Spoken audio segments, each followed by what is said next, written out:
Mirdita të dashur miq, ju shikues dhe dëgjues të videove të mia.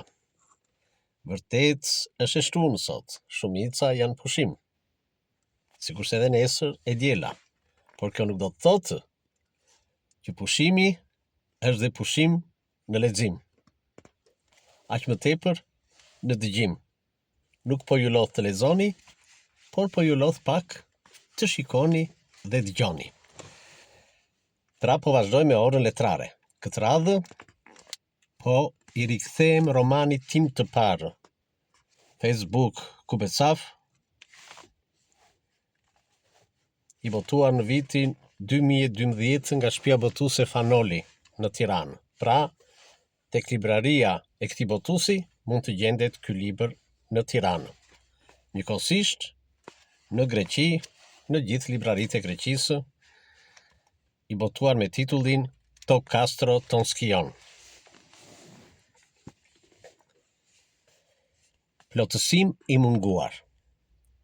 Ishte nata e parë e refuzimit pa arsye ndaj ngacmimit intim të shoqit në krevat. Gjithmonë në raste të tjera refuzimesh, arsyeja për të ishte bindse ndaj të shoqit, deri në shqetësim të tij për shëndetin e saj. Këtë natë, edhe pse u ndje bindse jashtë vetes, për brenda u ndje sa e lumtur për çka kishte ndodhur pak minuta më parë, aq dhe fajtore për mëkatin e parë në jetën bashkëshortore. Mëkat, si doli kjo fjalë gjykuese, frikësuese, tmerruese, që në çast i ktheu për fytyrimin kënaqësor në llakhtarinë e flakës ferit, kaq i pamëshirshëm që nga gjykimi një mëkati të tillë, sa që për pak çaste i kishte shpërthyer trupit vullkanin e një orgazmi tjetër lloj nga e mëparshmja? Pse u dashka gjykuar e pa provuara e dëshirueshme që kulmon të njëjtë ndjesi seksi të pa arritur më parë? Tradhti? Pse tradhti? Çfarë bëra më shumë se arritja kulmore e të njëjtës ndjesi të lejueshme e jo mëkatuese? Kush e frenonte më parë arritjen e këtij kulmi që tani u dashka gjykuar për tradhti? Kë tradhtova? Si? Burin tim? Duke kulmuar ndjesinë e pa kulmuar si sot me të? Dhe pas kam unë faj, vetëm unë, po ai s'pas ka pikë faj ndaj meje. Zhbëra më shumë se shtimi i asaj që veta ime ka dhuruar deri më sot? Pse u dashka dënuar kjo shtesë nga ana ime dhe jo mungesa e saj nga ana e burit? Nëse u dashka të bëj avokatin e vetes, kam të drejtë të bëj dhe gjykatësin ndaj burit tim. Sepse, po aq brenda meje, jam duke bërë avokatin e burit dhe gjykatësen ndaj vetes. E kthye në krah të kundërt me të shoqin, mori frymë më lehtësuar pas gjyqësisë që i bëri mëkatit të pafajshëm, siç e quajti në fund të gjykimit e vendimit falës të vetes, atë që kishte ndodhur pak minuta më parë gjatë larjes së trupit në dush. Mëkati i pafajshëm sa kishte ndodhur aty me atë, krijesën e saj platonike, imazhin e saj, ekzistenca e tij reale ishte po aq e largët sa dikur princi i ëndrave adoleshente. E dinte, ai ngjante atij princi, pra ekzistonte jashtë ëndrës, por jo brenda jetës reale të saj. E megjithatë, i kishte mbetur fjetur skutave të ëndrës së largët, pa e ngacmuar vite të tëra me zgjimin e tij. Aq sa ajo ishte bindur që princi i ëndrës s'është gjë tjetër veç se një përrallë e jetës që i rrëfehet femrës në moshën e ndjeshmërisë vajzërore ndaj seksit tjetër. Ajo kishte vite që në burin e saj kishte krijuar aq sa mundej atë princ të paarritshëm, duke e quajtur si arritjen më të afërt ndaj ëndrës e përrallës. Po tani ç'po ndodhte me të? Ç'ishte ai zgjim ëndre që mbas edhe ja, tani atë çast i takonte ta shikonte e bija, si dikur ajo në moshën e saj? Moskoa po lajthiste rrjedhën të kundërt asaj pjese të vetvetes, ku flinin ëndra e dëshira, që sipas saj i përkisnin vetëm botës përrallore? A mundet kjo kohë tani të tjetërsonte përrallën e dikurshme në një realitet të sotëm?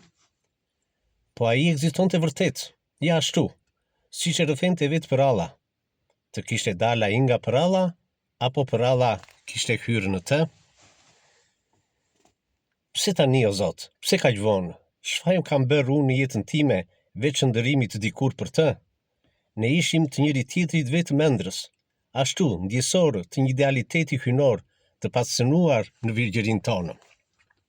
Me pamjen e tij, me fjalët e tij në vargje romane, me trupin e pabindur ndaj frikës së mëkatit, ngacmuar nga shpirti i zgjuar vajzëror, ajo filloi zhveshjen striptike të rrobave deri në lakuriqësi, duke ndjerë ngrohjen e nxehjen deri në ndezje të çdo qelize të qenies së saj.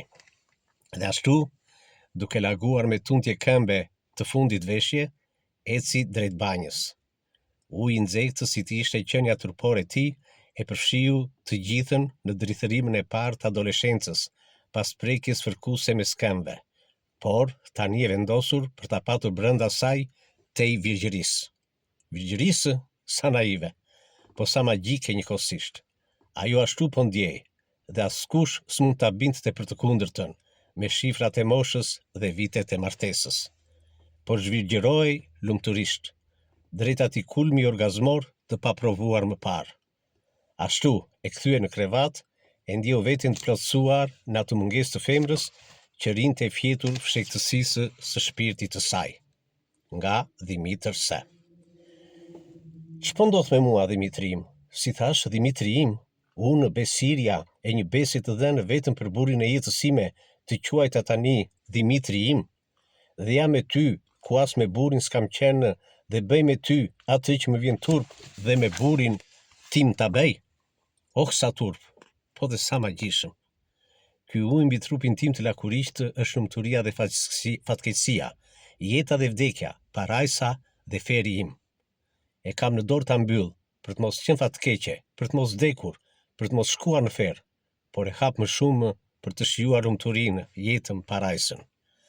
Me sabujve që mbushin dhomën, jashtëtoksori dëgjon zërin e drishëm të besires, tek shndërrohet në jehon në fjalësh të turpshme, rënkimesh e thirrjesh egzaltuese.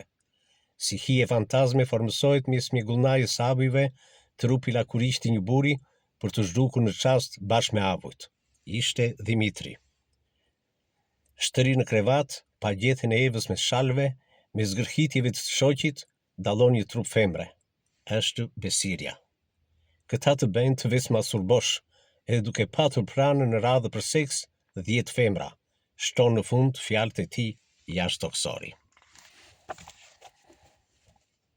Ju uroj përsëri vazhdim të këndshëm të ditës, të fundjavës.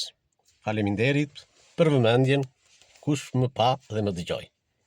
Herë tjetër do vazhdojmë me fragmente të tjera, nga ky libër ose nga libra të tjerë. Mirupafshim.